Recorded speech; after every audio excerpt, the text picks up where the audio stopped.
नमस्कार दोस्तों, आप देख रहे हैं रॉयल बुलेटिन। उत्तर प्रदेश विधानसभा में बजट सत्र के दौरान समाजवादी पार्टी के विधायक अतुल प्रधान ने बजट को लेकर गंभीर अनियमितताओं का आरोप लगाया है। उन्होंने कहा कि सरकार द्वारा प्रस्तुत किए गए बजट में कई खामियां हैं, जिन्हें लेकर उनकी पार्टी कटौती प्रस्ताव पेश करेगी और वित्तीय गड़बड़ियों की जांच की मांग करेगी। अतुल प्रधान ने कहा कि हम बजट में किए गए हेरफेर की जांच करेंगे और ये समझने की कोशिश करेंगे कि आखिर इतनी विसंगतियों के साथ इसे कैसे पेश किया गया। उन्होंने ये भी स्पष्ट किया कि उनकी पार्टी बजट में गन्ना, शहरी विकास और लोक निर्माण विभाग जैसे क्षेत्रों में अनियमितताओं को उजागर करेगी और आवश्यक कटौती के लिए प्रस्ताव रखेगी। ये हम लोग हम कटौती पेश करेंगे और जो इन्होंने बजट रखा है उसमें क्या हेराफेरी है और किस तरीके से हेराफेरी से बजट रखने का काम किया, उसको भी रखने का काम मौका मिलेगा। और कई चरणों में गन्ने के ऊपर, नगर विकास के ऊपर, आपके पीडब्ल्यूडी के ऊपर कटौती रखने का मौका मिलेगा। तो हम लोग सरकार के जो पहला बजट था उसमें से कितना खर्च किया और इस बजट में किस तरीके से उन्होंने प्रबंध किया है अलग अलग विभाग का, उसके ऊपर चर्चा होगी।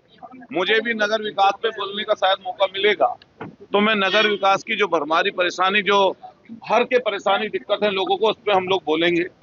और मैं आज नियम 56 के अंतर्गत अगर मेरा स्वीकृत होता है तो जिस तरीके से कुंभ में हादसा हुआ और जो लोग हताहत हुए और उनकी संख्या अभी तक नहीं बताई गई और सरकार की तरफ से 25 लाख की घोषणा की गई, हम उसके साथ साथ ये भी ऐड करना चाहते हैं कि सरकार को ध्यान देना चाहिए कि जो कुंभ की तरफ जा रहे थे या कुंभ से लौट रहे थे, चाहे वो किसी भी प्रदेश के पर्यटक आपके आस्था लेकर यहाँ पर आए थे, उनको भी सरकार व्यवस्था करे 25-25 लाख की।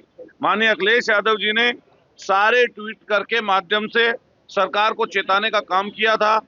एक्सीडेंट जो आपके हाईवेज पर हुए उनमें भी दुखद मौतें हुई हैं, जिसमें एक एक जगह पर 6-6 मौतें भी हुई, 4 मौतें हुई, 3 मौतें हुई।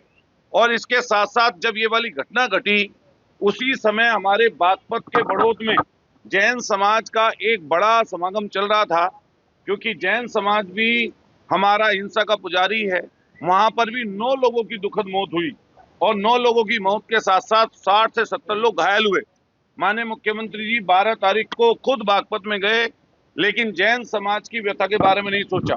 जैसे सरकार ने यहाँ पर धार्मिक आयोजन में 25-25 लाख की घोषणा की थी, हम लोग मांग करते हैं सरकार से उसी तरीके से बागपत और बड़ौद के जो हमारे जैन धर्म से संबंधित अनुयायी थे उनको भी सरकार 25-25 लाख नहीं 50-50 लाख उनकी मदद करने का काम करे।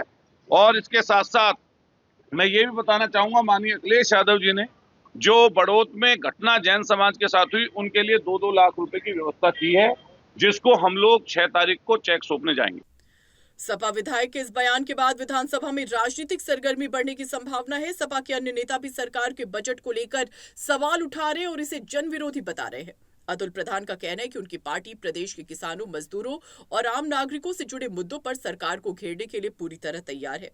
इस बीच सरकार की ओर से अभी तक इस आरोप पर कोई प्रतिक्रिया नहीं आई है। हालांकि सत्तारूढ़ दल के नेताओं का कहना है कि बजट पूरी पारदर्शिता के साथ तैयार किया गया है और विपक्ष सिर्फ राजनीतिक लाभ के लिए इस पर सवाल उठा रहा है।